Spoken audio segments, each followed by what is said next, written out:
Bismillahirrahmanirrahim. Assalamualaikum warahmatullahi wabarakatuh. Apa kabar semuanya? Jumpa kembali dengan Bapak dalam pembelajaran Al-Quran wal Hadis. Walaupun pembelajarannya masih dilaksanakan dengan jarak jauh.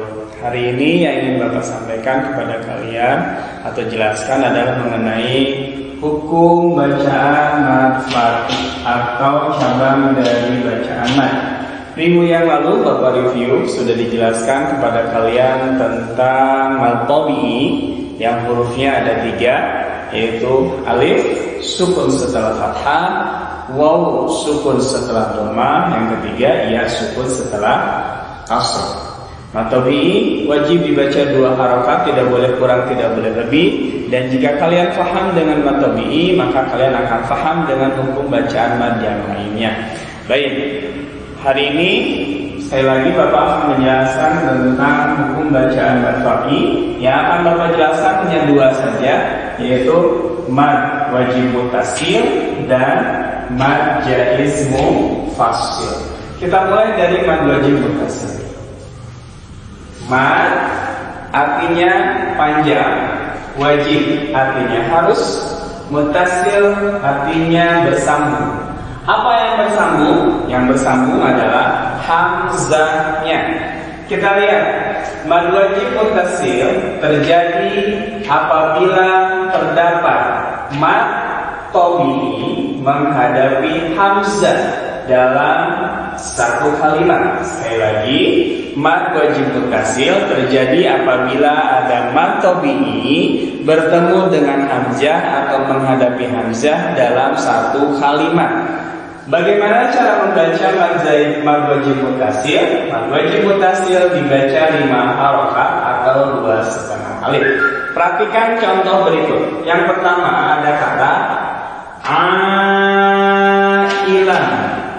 Pada kata ailan, jika tanda mad ini dihilangkan, maka a ini hukumnya mad tabi'i. Namun karena ada tanda mad, kemudian setelah kata a ada hamzah, ya, maka wajib dibaca mad wajib mutasil.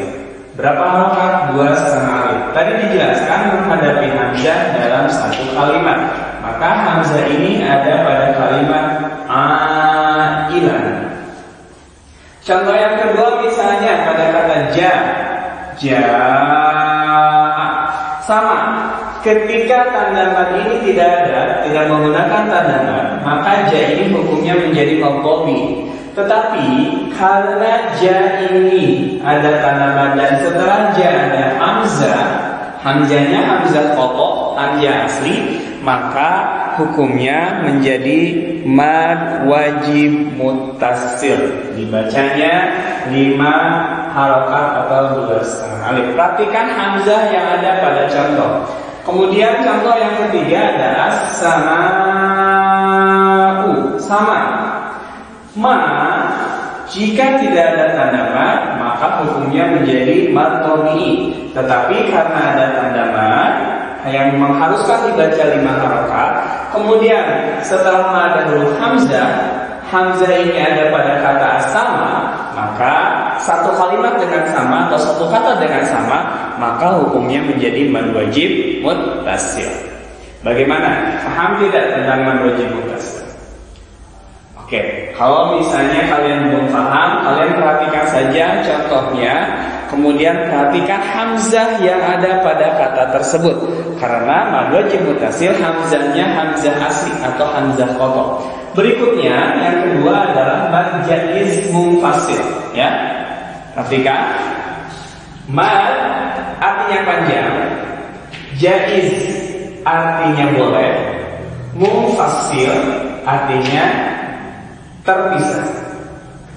Dengan kata lain, yang dipisahkan dari hukum baca, yang dipisahkannya adalah tanda hamzah. Hamzahnya boleh berpisah dari mad atau dari bacaan madnya.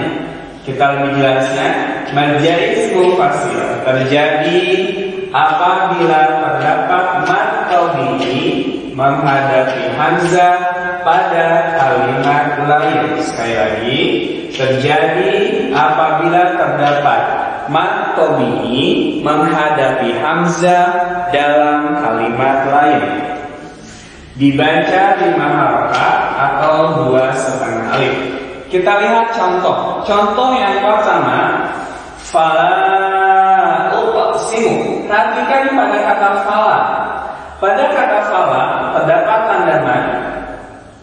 Karena sekali lagi, jika tanda mad ini tidak ada, maka hukumnya berubah menjadi madhabi. Tetapi karena ada tanda mad, maka hukumnya menjadi mad jaiz.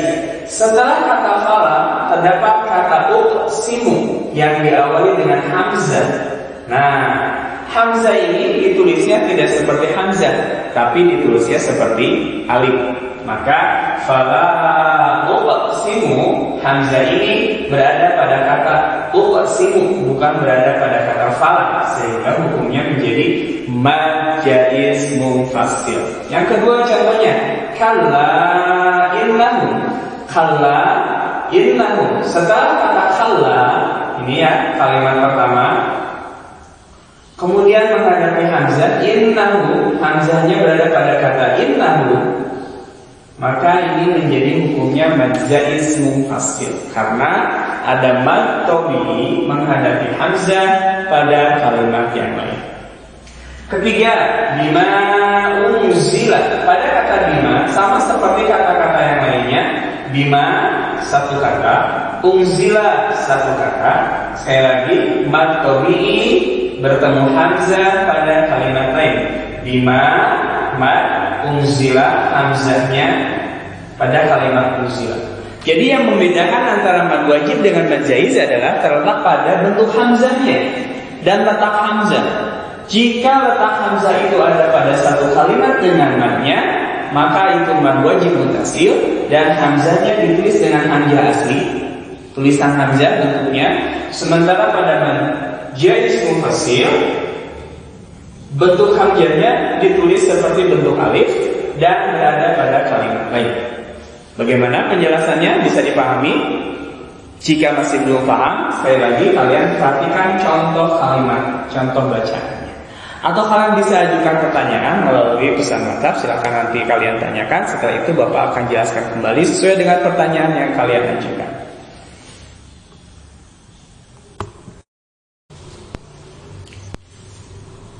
Nah, sekarang untuk lebih memahami kembali hukum bacaan mad wajib mutasil dengan mad jaiz munfasil, mari kita sama-sama praktekkan dalam sebuah ayat. Di sini ada surat Al-Baqarah ayat 13. Kalau kurang jelas, kalian bisa buka Al-Quran, surat Al-Baqarah ayat 13. Bapak bacakan ya, cara membacanya diperhatikan. A'udzu billahi minasy syaithanir rajim. Bismillahirrahmanirrahim. Wa idza qila lahum aminu kama amanna nasu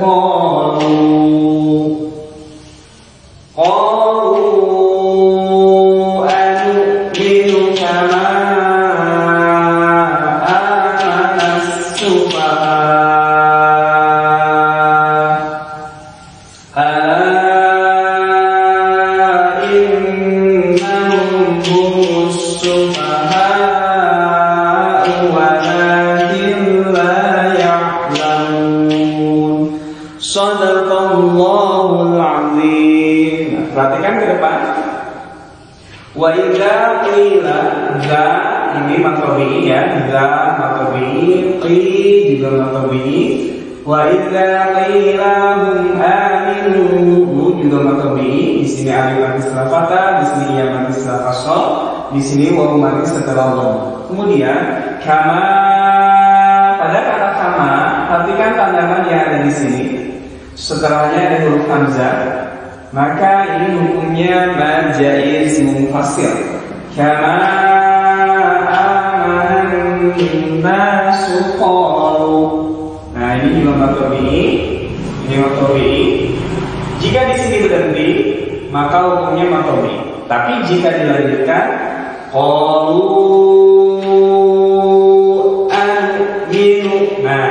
pada kata qalu ada tanda kemudian ada hamzah di sini. Ini juga hamzah, ini bukan hamzah yang ini, tapi yang ini adalah alif. Ini hamzah.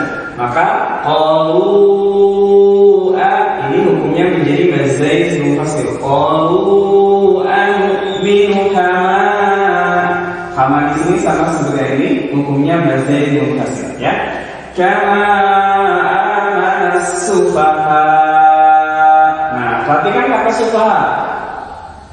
Jika mad jaiz itu al-hamzahnya berbentuk alif, maka mad wajib hamzahnya berbentuk hamzah asli dan berada pada satu kalimat dengan madnya.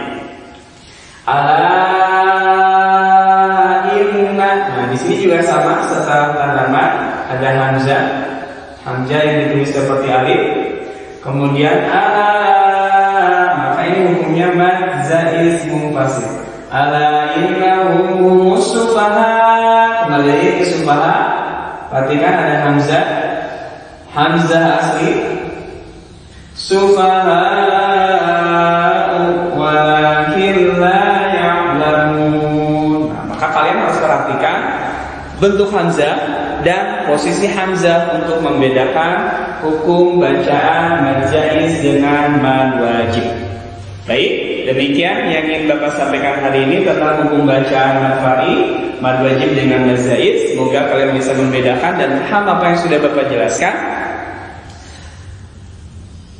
dan bisa membantu kalian dalam membaca Al-Quran sehingga kalian tidak keliru lagi membaca antara mad tabi'i, mad jaiz dengan mad wajib.